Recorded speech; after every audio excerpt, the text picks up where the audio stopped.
Hello, everyone, and welcome to our Priest card review for the Boomsday Project. Pandemonium and I are going to be reviewing these cards on a 1 to 5 scale. So if you don't already know that 1 to 5 scale, it is 1 are trash or unplayable cards like Duskfall and Aviana. 2, your fringe and fringe playable and niche tech cards like Dire Frenzy, Mossy Horror.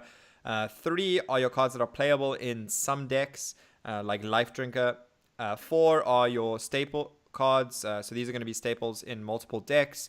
Cards like Houndmaster Shaw for Hunter. And 5 are your meta-defining cards. So these are cards that either define an archetype by themselves or cards that are present in multiple decks in a given meta. So, I mean, an example of the former there would be Shadowwalk, which obviously defines the Shadowwalk Shaman deck, which is a prevalent deck in the meta. So, let us get started with Priest. To start off with, we have the Legendaries, of course, and we're going to be starting with Xeric's Cloning Gallery. Xeric's Cloning Gallery is a 9-mana legendary spell. Summon a 1/1 copy of each minion in your deck. Wow. 9 mana, 9/7/7 stats? So sure, okay. When you look at that, it sounds terrible, but the reason why, like, this kind of card screams combo, you know. So I think a lot of people, first thing you see, I mean, surely you and I, we're really thinking, okay, so we pull in Malygos, we pull in Velen, we pull in Red Elemental. Okay, what else are we pulling? How else are we winning? And Yep. so, I mean, as you'll see later, the decks we built, always try to take advantage. I think this is a very powerful effect. I mean, the only similar card we've seen previously was Herald Village, but that was 1/1s in play. And I think there was also Mirage Caller that made a 1/1, but the problem is those were all situational in terms of it only created a 1/1 copy of something in play. Yeah. So they were a little bit hard to control. Whereas this, it all depends on whether you obviously draw those cards. Like if you draw Malygos and Velen, you're obviously a little bit sad, right? Yeah. I mean, I think the big thing to remember here is that, sure, those combo cards, you're not going to actually be able to do anything in that turn most of the time in terms of combo, but it's going to put those 1/1 minions in your resurrect pool. And that's the key here, because Priest has quite a few ways to resurrect minions with Eternal Servitude and with the Diamond Spellstone. I mean, those are the two big key ways that you have to resurrect minions. So that's kind of how the combo is. This is a setup turn. And that's the big issue for me, is spending 9 mana for a setup turn feels pretty bad a lot of the time. Well, you can still do a lot of damage. I mean, like even though you spend 9 mana, and let's say you get one Radiant Elemental, you can still do like Holy Smite and Mind Spirit Blast. Lash. Spirit Lash for a lot. Yeah, Spirit Lash to not die, or because what you'll have if you have Malygos and Velen, it pluses 5 and then doubles, right? Yeah, so Spirit Lash is a full heal easily because Yes. you actually double the heal. So Spirit Lash alone on your own board is 28. Isn't it? Well, if you get 7, 70? depends. No, it's what, 6 times 7, and then doubled the amount of healing. Oh, well, Spirit Lash is only. Spirit Lash is 5 on 6 on every minion, then, right? Oh, 12 So, on every minion. no, yeah, 6. Yeah, 6 damage on every minion, 12 healing that you get from it. No, spell power. Or is it 12 on every minion? Okay, spell power is damage. Yeah, okay. Fine. Fine. It's plus So 5 and then 24 double. times 7. It's 104. No. It's Yes. 5 plus. So it's 1 plus 5, 6, double is 12. Yes, and then you So get it's 12 24 times 7. healing. Oh, right. Oh, Because yes, the healing is double. the 12 damage, it doesn't matter. It's the healing. And okay, it's a Reno effect. That's the point. But, I mean, if you play like Mind Blast is 20. So, I mean, you can still combo if you have one Mind Blast, one Holy Smite, it's lethal as well. From Sure. 30. Because Holy Smite is 14. And the Mind Blast is 20. Yeah. So, yeah. So basically, it is possible to combo that turn, you're right. But I mean, even if you don't have those cards in hand, it can work for you just to get them in your resurrect pool as well. And I mean, that also does give it more possibilities beyond just the combo deck in big decks as well. just getting the big minions in your resurrect pool. And I think what's pretty important as well is that priests have Obsidian Statue, which is a way that you can stay alive. Because your opponent's going to have to attack into those Obsidian Statues, because they're still going to have Taunt and their Death Rattle effect. That means they can pick apart your opponent's board pretty decently still. So and you get the one life. Yeah, and you'll get the one life. Zerek's Cloning Gallery, it seems like a pretty powerful effect actually, but I think it's only going to be kind of playable in a few decks. There's only a few decks that can afford to run it. So I'm going to give it a 3, even though I think it has potential to be a 5. It's one of those cards that's either a 3 or a 5, right? It's either an auxiliary extra tool for some decks, or it is the card that forces you, or makes that archetype playable. I think it's the card that makes it. So I'm going to be on the side of the fence, and I'm going to give it a 5. I think it's the card that makes the archetype and makes you want to play it. I'm not sure if we play in this deck without Zerek's Cloning Gallery. I think it's a very powerful effect, and I think this is what might make the combo Priest dream real. Yeah, I think much like we spoke about with Luna's Pocket Galaxy, you do kind of have to have those combo cards in your deck for the kind of the kill on the turn you play Zerek's Cloning Gallery to come out. But even if you don't, like if you get the other piece into the resurrect pool, you can resurrect them with the Spellstone, for instance. That's why got some fallback mechanisms. Yeah. Well, we'll see the deck and discuss it a little bit more a bit later. But right now, I think we can move on to Zerek himself. Zerek Master Cloner is a 6-mana 5/5 legendary minion with Death Rattle. If you've cast any spells on this minion, resummon it. So a little bit of synergy with the spell, but so initially when this card released, we're like, it sounds pretty like it could be good. But then when I thought about it carefully, I was like, but wait, basically Cairn. Like the card that pops to my mind is Cairn, and most of the times Cairn is always getting you, when it dies, a 4-mana the Bane, so it's always getting you a 4/5 that spawns a 4/5. Yep. This is a 6-mana 5/5, and then you still have to essentially activate it, and then when it dies, it summons it again. And I mean, you have sure, to activate it again. Yeah, again. So sure, you've got that potential to go infinite, but I mean, in reality, if this is dying more than once, you're probably winning, right? If your opponent is committing resources to killing, 2 6-mana 5/5s over and over again, you've probably run them out of resources, and you're probably in a very good spot. So for me, that's why Zerek, unfortunately, I'm going to give a 1. Yeah, I think Cairn is just better. Outside of the most greedy matchups, Zerek is not something I really want to play. And then there's better ways to win as Priest there, I think. So I have to agree. I'm also going to give Zerek a 1. Yeah. But a much more exciting card for Priest is Reckless Experimenter. Reckless Experimenter is a 5-mana 4/6 epic minion. It reads, Death Rattle minions you play cost 3 less, but die at the end of turn. So this makes your Death Rattles cheaper, so you can play like Reckless Experimenter and Devil's Saw Egg in the same turn. You can play Dead Ringer, one of the cards we'll see coming up, or Loot Hoarder, or the Gargoyle, the Gargoyle that gives you the coin, Gilded Gargoyle, I think that's its name. You can give that, so you can play that as well in the same turn. And then there's also possibly some cube shenanigans that this might push. Yeah, I mean, you could, if this survives, you've got a 3-mana cube to do cube things with. I'm not sure, like a sort of interaction I would like to know is, like the but die part, if you were to kill Reckless Experimenter with that Death Rattle, like let's say you play this and then try cube it, if it's like a curse effect that then still means the cube dies, or if it means that because you've now done it, the cube now survives. Yeah. Can you also, not sure action. Can you play a Death Rattle, have it trigger, and then trade the Reckless Experimenter off to not have it die as well? That's the same kind of thing.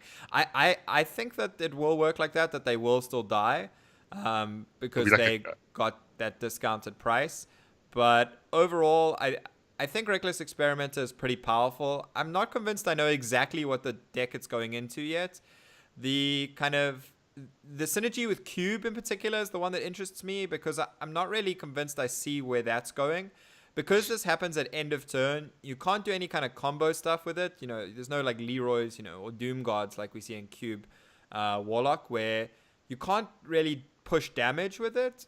It Can needs to just be it generate needs to be value. kind of value death rattles, Yeah, and I sure. mean that makes sense a little bit for the flavor of priest. So overall, I mean, where do you see reckless experimenter? Oh, actually, I think it's a three. I think it's a solid card. Not every deck wants it. Obviously, it's going to be a like you need to have the synergies for it to be playable. I mean, a 5 and a 4/6 is not bad by itself, but obviously, you're playing it for its effect. So I think there's enough death rattles. So I think, yeah. So like I say, a three. And you? Yeah, I think this is much like Xera's Cloning Gallery, one of those cards that's either a 3 or a 5. It's only in some decks, or it's the card that pushes you to want to play that deck. And for me, I actually lean a little bit more towards the 5. Okay. I don't think that's because its power level is necessarily like that high compared to some like other 4s, for instance. But I think it's just a powerful enough effect that you really want to build that deck, and that's the key for me. Like that makes this kind of different style death rattle priest deck a thing, because I don't think this is necessarily going in your quest priest decks. We're not talking about quest priest here. We're talking about some death rattle priests that have more kind of proactive win conditions than just fatiguing your opponent. Sure. Okay. So basically, 3/5, 3/5, 5/3 for the other one. Yeah, So, yeah, sure. so then moving on to the next epic card, 5 mana for the spell Powered Replicas. Choose a friendly minion, summon a 5/5 copy of it. So the card that immediately this I think relates to Faces Manipulator. That's kind of the differences though. Faces Manipulator can copy an opponent's minion, Yeah, but also the difference is this summons a 5/5 copy of it. So instead of Faceless Manipulator becoming like a copy stats wise of it, this becomes a 5/5. So this, like, I think, kind of highlights sort of two key points. The one being that if you then copy, like, this is better if you're copying something that's weaker than a 5/5, right? yep, So if you're copying something like, I mean, arguably, let's just say a Northshire Cleric for argument's sake. This is obviously better than a Faces Manipulator, which would just give you, let's say, the 1/3. yeah. But, which is obviously the same problem is if you wanted to copy something really big, you only get a 5/5. So I think like that point is kind of the good and bad part of it. Yeah, So do you think you want to play this? I mean, the other thing to bear in mind is that this is a spell, Yeah. and priests have access to Radiant Elementals, so there's ways to make it cheaper. Unlike Faceless Manipulator, my first instinct was, can I use this to make a combo happen? But then I realized for any kind of combo, we just have Vivid Nightmare from the previous set that gives you a 1 health copy of the minion Yeah. for 3 mana, and so it's much easier to use Radiant Elementals to get copies with that because of its lower base cost. Yeah. And you don't really care about the stats if you're just going to kill them that turn anyway. So, I Yeah. mean, I think Powered Replicate, it seems like an interesting twist on the effect. Overall, though, I don't think it's really that powerful. The one other slight difference to Faceless Manipulator is since the change to Faceless Manipulator happened, such that if you Faceless Manipulator a minion in play, it doesn't come into play as that copy of the minion. It comes into play as the like 3/3 Faceless Manipulator and then changes, which affected Quest Druid back in the day. The same will actually happen for Quest Priest. So if you copied, I think if you copied Faceless Manipulator if you copied a Death Rattle minion, I'm not actually sure if that activates for Quest Priest. Oh no, it doesn't. Yeah. So But this Powered will, Replicate though. would. But there's also a difference Sure. in the, yeah, there's just that little difference, which is slight, but, and pretty inconsequential because you were never playing Faces Manipulator in your Quest Priests anyway. So overall, though, I think this card is pretty bad. I think Potential it's niche though. yeah, I think it's a 2 at best, and I Yeah. think that's being kind to it, honestly. Yeah. I'm gonna also lean. I lean towards a 2 as well. Okay. And then next up we have Omega Medic. Omega Medic is a 3 mana 3/4. It's a rare, and it has Battle Cry. If you have 10 mana crystals, restore 10 health to your hero. I don't think priests care about playing a 3 mana 3/4. On turn 3, I don't think it's particularly relevant. I think The only application for this to me is Control Priest, where maybe you can get away with the 10 health. But I think that Control Priest, I'd just rather be playing Divine Hymn most of the time. Yeah, so this card, decent stat line. I mean, a decent effect. The problem though is if you like reaching turn 10 like against an aggressive deck, you're probably winning already. I mean, the one advantage of this is, let's say this is not bad. Let's say after something like someone Alexstrazes you potentially is not bad. Yeah. The problem for me, honestly, the problem with I think this is a perfectly fine card. The problem I have with I don't see currently what deck you want to put this in. Like, that's kind of where I'm like, I don't want to put in my combo priest. Probably not. Yeah, Maybe I think control it's- priest. I don't want to put it in a death. I mean, obviously, it doesn't go to death at all priest really. So Yeah. I'm still gonna give it a 3 because I still think it's a decent card. Yeah, I think it's only really Control Priest. And if I look at Control Priest, honestly, Omega Medic only really helps in the mirror. And that's not a very popular matchup. So I think Control Priest is a 1, actually. I mean, sorry. I think Omega Medic is a 1. Control priest is a 1. Because, Control Priest isn't looking all that sharp right now. And I think it's, at best, a fringe in that deck. And I actually don't even think it's that good. I think there's just better ways. So I actually think Omega Medic is a 1. And I think that's going to be true for a lot of the Omega cards, to be honest. Yeah.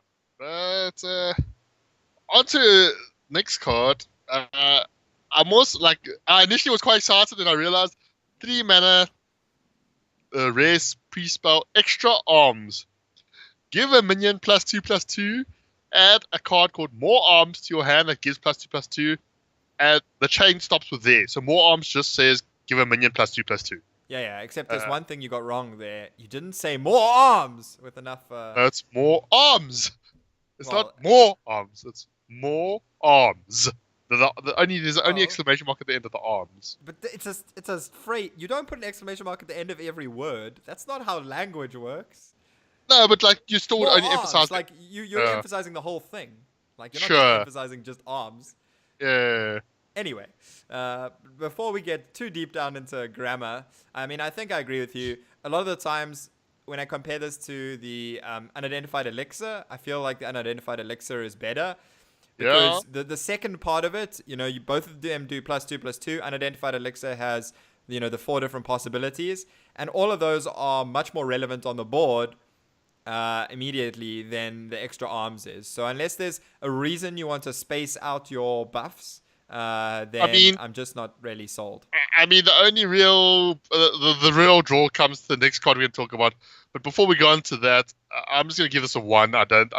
Initially, I was like, okay, maybe, but then I was like, wait, no. Yeah. No. So for me, it's a 1 as well. But tell us about the next card, and then that's kind of maybe the draw to play this card, right? Yeah, I mean, the person that should be getting the extra arms is the test subject. Which is a 1 mana 0/2 minion with Death Rattle. Return any spells you cast on this minion to your hand. This is not a Death Rattle priest card. This has some crazy combos. I'll get to one just now. But firstly, in terms of extra arms, I mean, how does the synergy work there? Because I can see you're itching to tell us about that. So yeah, the synergy. I mean, the synergy there is, so if you were to play extra arms and then more arms on test subject, when test subject dies, you get the card extra arms and you get the more arms. So essentially, you'd get an extra more arms. So you'd have more arms. You'd have extra arms, more arms, and more arms. Yeah. So you'd have, yeah, exactly. So you'd have a lot of arms. Yep. But is that good enough? I think that's a bit too gimmicky. I mean, I think we saw a priest. I mean, no, there was a paladin card. There was that Murloc which tried to, something. Yeah, exactly. Similar kind of a vibe that never saw play. Obviously, that was a paladin. Priest, I don't think has much better support. I mean, obviously someone's gonna meme, and I mean, you're gonna tell us about the meme just now. But ultimately, test subject is a 1 for me. Okay. So I'm gonna scroll down a little bit so we can see the other card that's involved in this meme here, and that's Topsy Turvy. So this is the OTK combo with test subject, by the way. Okay, so prepare yourselves. Well, let me just get comfortable. This takes a while. This takes as long to explain as it's going to take to play. So you're going to have to play this incredibly fast in your 75 seconds or whatever it is for a turn. Yeah. So, okay, test subject. Radiant Elemental, Radiant Elemental. Then we play Divine Spirit on our test subject. Then we play Vivid Nightmare on our test subject to get a 1 health copy of it. Then we play Topsy Turvy on our test subject. So now our test subject dies. We get back a Divine Spirit, Topsy Turvy, and the Vivid Nightmare into our hand. And then we have still another test subject on the board. We can Vivid Nightmare that one first. Then we can Topsy Turvy it. And we'll get back all the stuff. So you can see where this goes. You can repeat this enough times so that you get 5 Divine Spirits and at least one Topsy Turvy. You can just spend your extra Topsy Turvies and Vivid Nightmares on the Radiant Elementals that are on the board as well, because otherwise your hands can fill up a little bit too much. And then the killer blow comes in the form of Stone Tusk Ball. You play Stone Tusk Ball, then you play Divine Spirit to 2, Divine Spirit to 4, Divine Spirit to 8, Divine Spirit to 16, Divine Spirit to 32, and then you Topsy Turvy to hit them in the face with a 32-1 minion. So, Dev, is this something you're going to be trying? No, this is a 7-card combo, if I counted correct. You have to have 7 cards in your hand. Sure, you have Shadow Visions that can help you, get the extra copies of the spells. But you still have to draw 2 Radiant Elementals, a test subject, and a Stone Tusk Ball. And I just don't want to play. I don't want to wait around as a priest until I have 7 cards in my hand before I can win the game. So I'm out on this combo. But yeah, so test subject is a 1. Yeah, it's a 1. But yeah, then we're going to get to the next card. Is Deadringer. Now this got a lot of excitement. 2 mana, 2/1, common mech. Death Rattle. Draw Death Rattle minion from your deck. So the card this is most similar to is Loot Hoarder, except it's a targeted draw. But the further advantage is that unlike Loot Hoarder, which draws the card no matter what, if you ever run out, it potentially stops any fatigue issues, because if you don't have any Death Rattle, it just does nothing. Yep. It's not like Loot Hoarder, which when it dies, it will still draw you, even if you have no cards. So I think Deadringer has, especially Death Rattle decks, very good potential. I think it's a really powerful card. Yep. I think like can expect this to see a lot of play. Yeah, in the current Quest Priest decks, which I don't feel are really that strong, even though I hate them with a passion. In those decks, I think Deadringer can just replace Loot Hoarder a lot of the time. It helps you complete your quest earlier, which is the most important thing, really. So I think you're completely fine just playing Deadringer in those decks instead. And I think there's other potentials as well. I mean, in possibly some of the other Death Rattle decks, like the Reckless Experimental one we'll see a bit later. So I think Deadringer is kind of close to a 4 for me, but I think I'm just going to give it a 3 because it is still limited in that it does need to only be in those other decks that have a lot of Death Rattles. I'm going to give it a 4 because I think those decks are going to be quite prevalent, so it's going to go into the wide variety of Priest decks, so that's why I'm going to give it a 4. Sure. Next up, we have Cloning Device. Cloning Device is a 2-mana common spell. Discover a copy of a minion in your opponent's deck.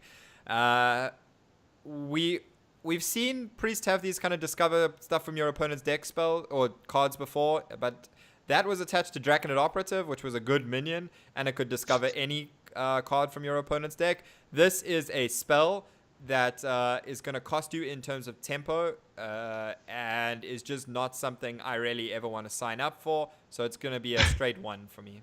Yeah, not to mention it's only a minion, right? Yeah. So a 1 for me as well. This is not Draconid Operative, unfortunately. Yeah. Rip Draconid Operative. Yeah, I mean, against decks like Token Druid, for instance, you're going to have barely anything to discover. There's a decent chance you can't even discover anything if they've drawn like their... you discover Firefly. Well, I mean, that doesn't even have... Sure. Yeah. Anyway, and then finally the card we've mentioned a couple times.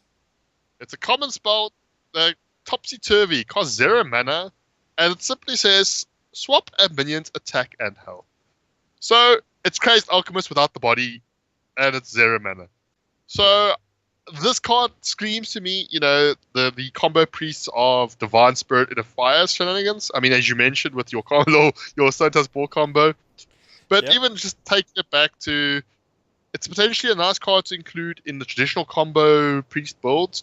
It provides another sort of way of winning, especially when people take in cards like Skulking Geist.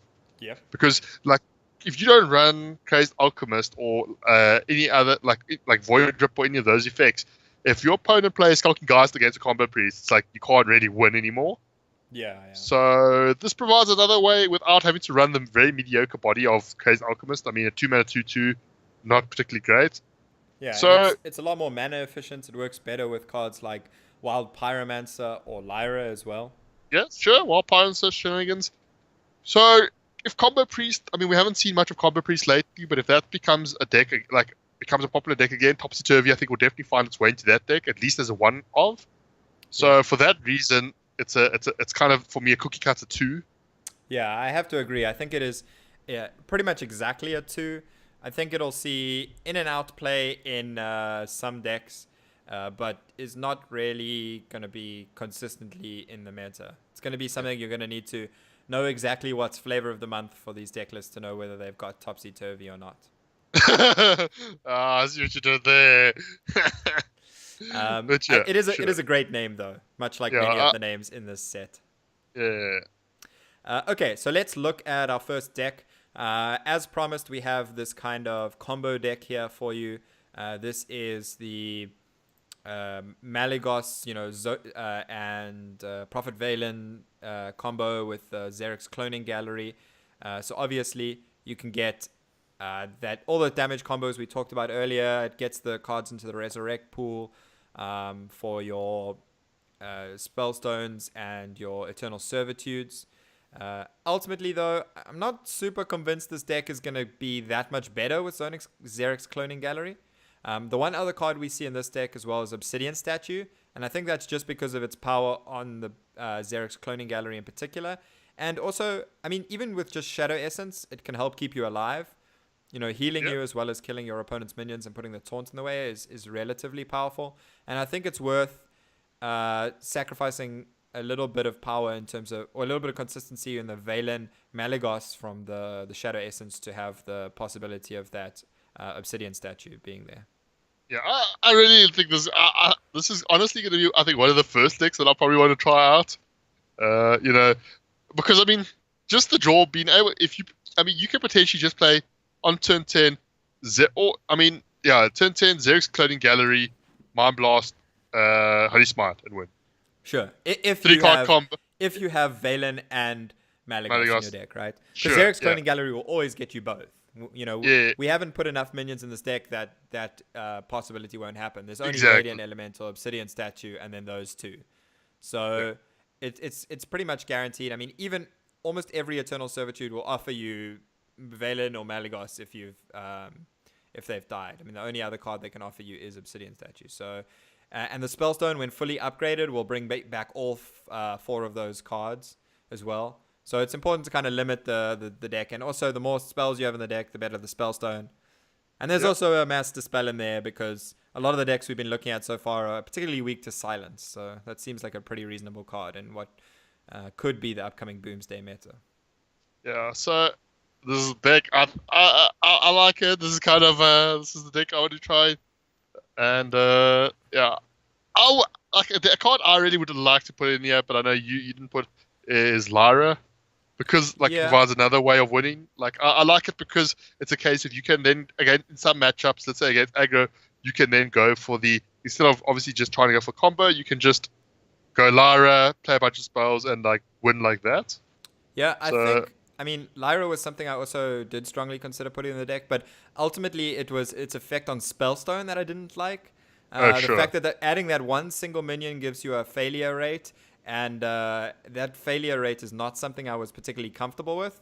So, I mean, that's the big point for me in the end, and the reason I chose to just stick to the 4 minions maximum.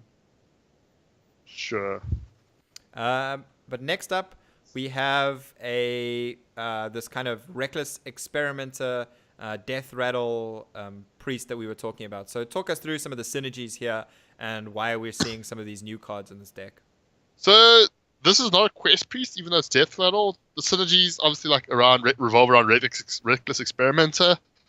So you've got sort of the ones the real synergies are you play Gilded Gargoyle, Devastator Egg, and Dead Ringer, let's say with Experimenter, and then Devastator Egg pops at the end of turn, you get a 5/5. Gilded Gargoyle essentially gives you a coin. And the reason why the coin potentially is handy is because I'm running a Lyra, which is obviously, I think, quite, like I say, a good value engine. Yeah.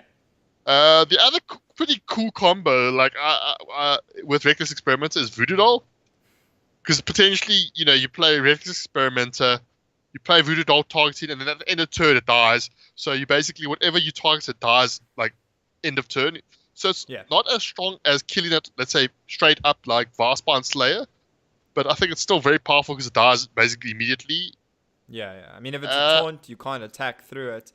But you do get to at least kill the minion. So it is a pretty powerful effect. Yeah. And then also to go with it, Office becomes 1 mana with it. So, like, I've always liked Office. He's a good boy.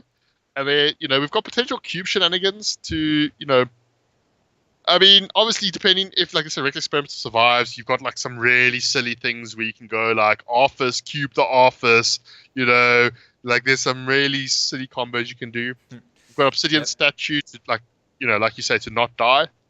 Then we've also included cards like... It is also a cube target. It's the highest value cube target in the deck, arguably, right? Yeah. Outside of Lyra, which might just get absurd if you have 2 Lyras on the board. Oh god, yeah, that's true. We're not running rain elementals at least. Yeah. But another card that we decided to put in unidentified elixir. So this is obviously mainly to synergize with. Let's say you just draw egg and you play egg. So now I think it's going to be a tough decision, really. Like, let's say you don't have experiments in hand, or as to whether turn 3 you try to just play the Devastator Egg, let's say with elixir, or whether you hold it for the experimenter. Like, it's going to be, I think, a tough decision a lot of times, and will obviously vary and depend, I think, on the situation. Yeah, and it'll depend on your hand as well. Because, I mean, I think when you have the elixir, it's fine to play the egg, especially because Twilight's Call is actually going to bring you back a 1/1 copy of the egg when it's died. So that's pretty decent because then you're actually going to be able to attack with that egg. So, I mean, I think there's some decent egg synergies here that can give the deck a little bit of decent early game. I mean, we could have put in some other activators for the egg, like Topsy Turvy will help you kill it. Or we could have gone with stuff like Inner Fire, just so that it can attack as well. But ultimately, Inner Fire, maybe, yeah. I think you're a little bit better off playing some of these other minions to give you the draw tools and stuff as well. And some of the other defensive tools you need in this deck, like Psychic Scream. So just important thing to know is in this particular deck, Zerg's Clothing Gallery, I think, is not as important. I mean, it's still, you can get some pretty cool synergies, like, turn 9, you're just generating a board of value, really. Yeah. I mean, you're going to get a whole bunch of, like, values sort of things. But ultimately, it's not like, it's a little bit different in terms of its function compared to the OTK, which relies a large chunk on it. Like, this deck, you could probably quite easy cut the Zerg's Clothing Gallery. Yeah, definitely. It's definitely more of a meta call as to whether you need that extra value or not. Yeah. So I mean, I think the big thing for me with this deck is trying to figure out what's the best things to cube, what's the best use of cube, and like that's going to be the one question for me with Reckless Experimenter as well, and its synergy with Carnivorous Cube in particular. Sure. But yeah, I mean, that's our 2 priest decks. Overall, how are you feeling about the priest class going into the Boomsday Project meta? I mean, I think Priest, I think I don't think it's going to be as powerful as Druid, but I honestly think Priest is, we're going to say that for every class, though. Yeah. Because, Druid, I think, without a doubt, is probably up there. But I think Priest is definitely going to be, like, top 3 in terms of, I think it's going to be quite powerful contender. I think it's going to have a lot of options, like, it's got the Death Rattle, it's got the combo. I think it's got quite it's got quite a variety of things that directions it could go, so I have high hopes for Priest still being decent. Okay. I mean, I think that unless the combo Priest is viable, or the Reckless Experimenter Priest is really good, and I'm not really sold on that one because, once again, I'm not sold on those cube synergies yet. I think Priest will actually be towards the bottom 3 of the classes. Really? I mean, I can foresee, Mage we've already talked about and how iffy that class is going to be. And the other class that I think might struggle is Warrior. The big thing they're getting is, of course, Dr. Boom that we'll talk about later. So I think Priest is actually on the lower side of the power scale for Boomsday Project. But they've definitely got some interesting cards, and at least there's going to be some interesting stuff to play with for Priest. Sure. So I'm Okay. still looking forward to playing it, but I don't think it's going to be. I would really not think it's going to be at the top end of the power curve. Okay. Okay, so that's all we have for the Priest one. Make sure you check out the other videos, like, subscribe, all of that good nonsense. If you want to give us any feedback, you can make sure you can give feedback in the comments section. You can also tweet at us. Our Twitter handles are here underneath our faces. So thanks a lot, everyone, and until the next video, cheerio. Sure.